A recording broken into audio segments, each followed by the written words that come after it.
Senhor Presidente da Assembleia Geral, Volkan Bozkır, Senhor Secretário-Geral da ONU, Antônio Guterres, a quem tenho a satisfação de cumprimentar em nossa língua-mãe, chefes de Estado, de governo e de delegações, senhoras e senhores. É uma honra abrir essa Assembleia com os representantes de nações soberanas, no momento em que o mundo necessita da verdade para superar seus desafios. A Covid-19 ganhou o centro de todas as atenções ao longo deste ano e, em primeiro lugar, quero lamentar cada morte ocorrida. Desde o princípio, alertei, em meu país, que tínhamos dois problemas para resolver, o vírus e o desemprego, e que ambos deveriam ser tratados simultaneamente e com a mesma responsabilidade. Por decisão judicial, todas as medidas de isolamento e restrições de liberdade foram delegadas a cada um dos 27 governadores das unidades da federação. Ao presidente, coube envio de recursos e meios a todo o país. Como aconteceu em grande parte do mundo, parcela da imprensa brasileira também politizou o vírus, disseminando o pânico entre a população. Sob o lema "Fique em casa" e "A economia a gente vê depois", quase trouxeram o caos social ao país.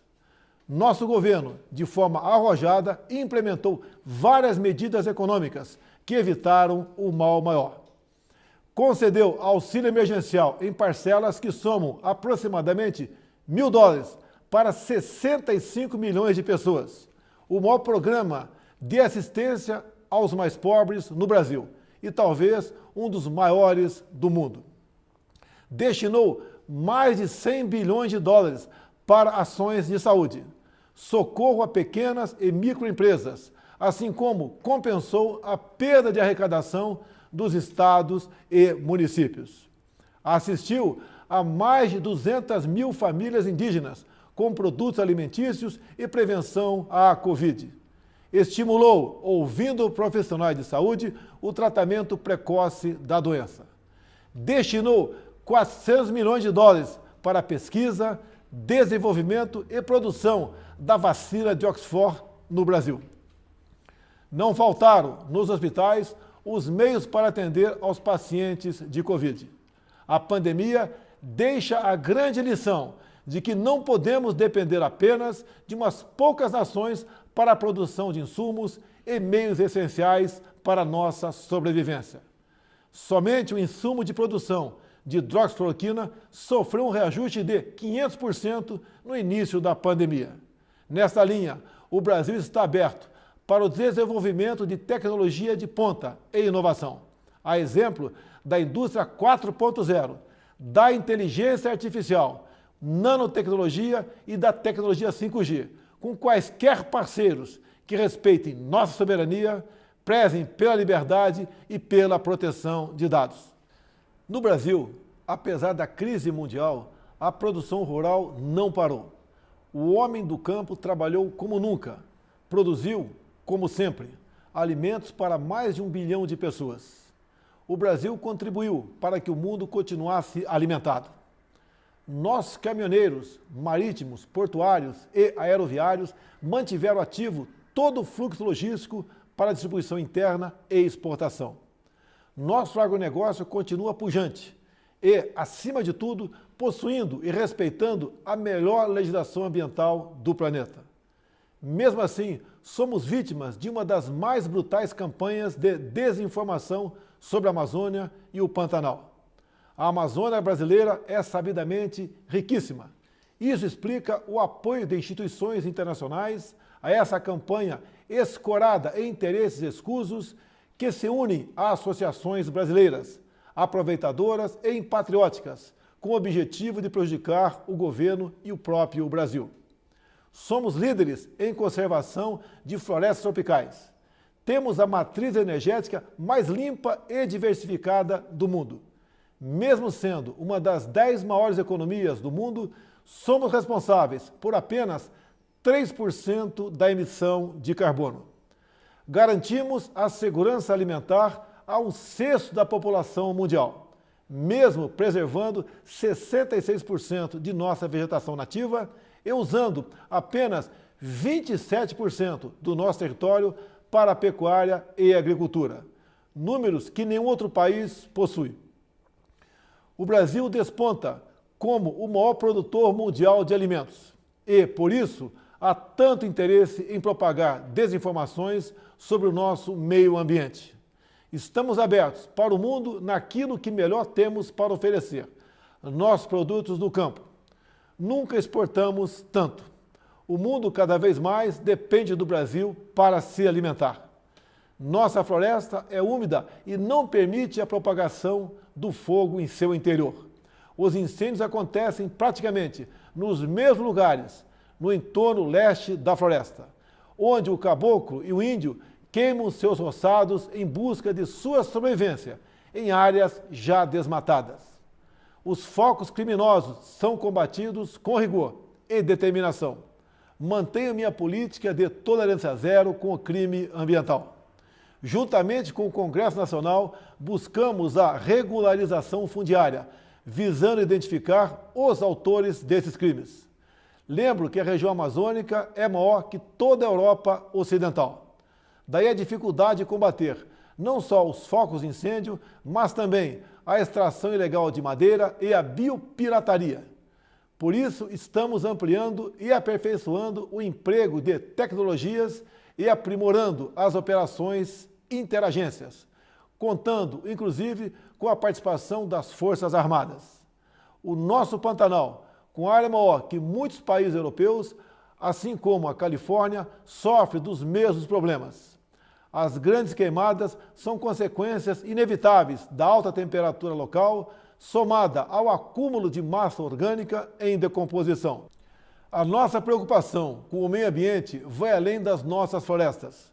Nosso Programa Nacional de Combate ao Lixo no Mar, um dos primeiros a serem lançados no mundo, cria uma estratégia para os nossos 8.500 quilômetros de costa. Nessa linha, o Brasil se esforçou na COP25 em Madrid para regulamentar os artigos do Acordo de Paris que permitiriam o estabelecimento efetivo do mercado de carbono internacional. Infelizmente, fomos vencidos pelo protecionismo. Em 2019, o Brasil foi vítima de um criminoso derramamento de óleo venezuelano, vendido sem controle, acarretando severos danos ao meio ambiente e sérios prejuízos nas atividades de pesca e turismo. O Brasil considera importante respeitar a liberdade de navegação estabelecida na Convenção das Nações Unidas sobre o Direito do Mar. Entretanto, as regras de proteção ambiental devem ser respeitadas e os crimes devem ser apurados com agilidade, para que agressões como a ocorrida contra o Brasil não venham a atingir outros países. Não é só na preservação ambiental que o país se destaca. No campo humanitário e dos direitos humanos, o Brasil vem sendo referência internacional pelo compromisso e pela dedicação no apoio prestado aos refugiados venezuelanos, que chegam ao Brasil a partir da fronteira no estado de Roraima.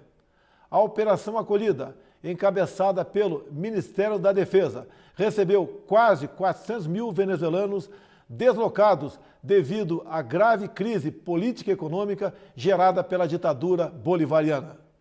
Com a participação de mais de 4 mil militares, a Força-Tarefa Logística Humanitária busca acolher, abrigar e interiorizar as famílias que chegam à fronteira.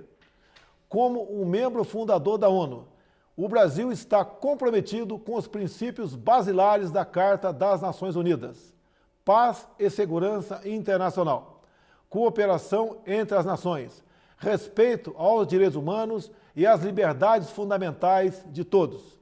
Nesse momento em que a organização completa 75 anos, temos a oportunidade de renovar nosso compromisso e fidelidade a esses ideais. A paz não pode estar dissociada da segurança. A cooperação entre os povos não pode estar dissociada da liberdade.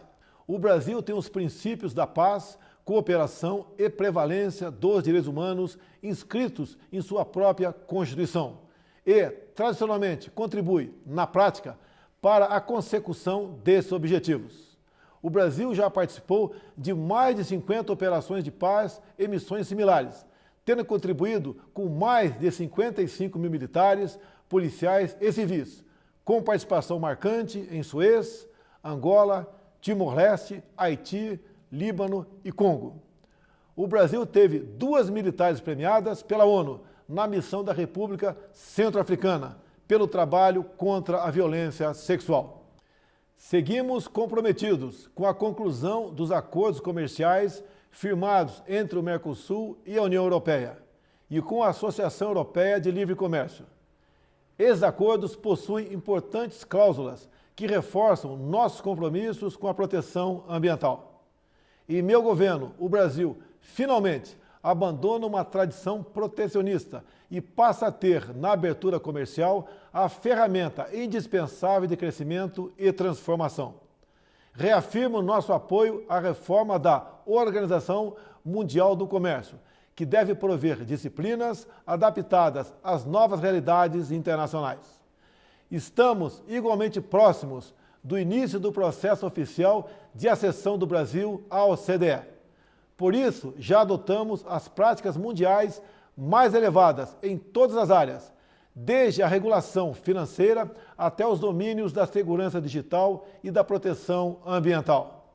No meu primeiro ano de governo, concluímos a reforma da Previdência e, recentemente, apresentamos ao Congresso Nacional 2 novas reformas, a do sistema tributário e a administrativa.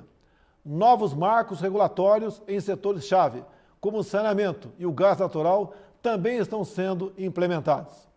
Eles atrairão novos investimentos, estimularão a economia e gerarão renda e empregos. O Brasil foi, em 2019, o 4º maior destino de investimentos diretos em todo o mundo. E, no primeiro semestre de 2020, apesar da pandemia, verificamos um aumento de ingresso de investimentos em comparação com o mesmo período do ano passado. Isso comprova a confiança do mundo em nosso governo. O Brasil tem trabalhado para, em coordenação com seus parceiros sul-atlânticos, revitalizar a zona de paz e cooperação do Atlântico Sul. O Brasil está preocupado e repudia o terrorismo em todo o mundo. Na América Latina, continuamos trabalhando pela preservação e promoção da ordem democrática como base de sustentação indispensável para o progresso econômico que desejamos. A liberdade é o bem maior da humanidade. Faço um apelo a toda a comunidade internacional pela liberdade religiosa e pelo combate à cristofobia. Também quero reafirmar minha solidariedade e apoio ao povo do Líbano pelas recentes adversidades sofridas.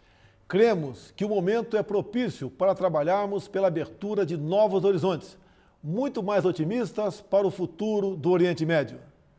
Os acordos de paz entre Israel e os Emirados Árabes Unidos e entre Israel e o Bahrein, 3 países amigos do Brasil, com os quais ampliamos imensamente nossas relações durante o meu governo, constitui excelente notícia. O Brasil saúda também o plano de paz e prosperidade lançado pelo presidente Donald Trump, com uma visão promissora para, após mais de 7 décadas de esforços, retomar o caminho da tão desejada solução de conflito israelense-palestino. A nova política do Brasil de aproximação simultânea a Israel e aos países árabes converge com essas iniciativas, que finalmente acende uma luz de esperança para aquela região. O Brasil é um país cristão e conservador e tem na família a sua base. Deus abençoe a todos. O meu muito obrigado.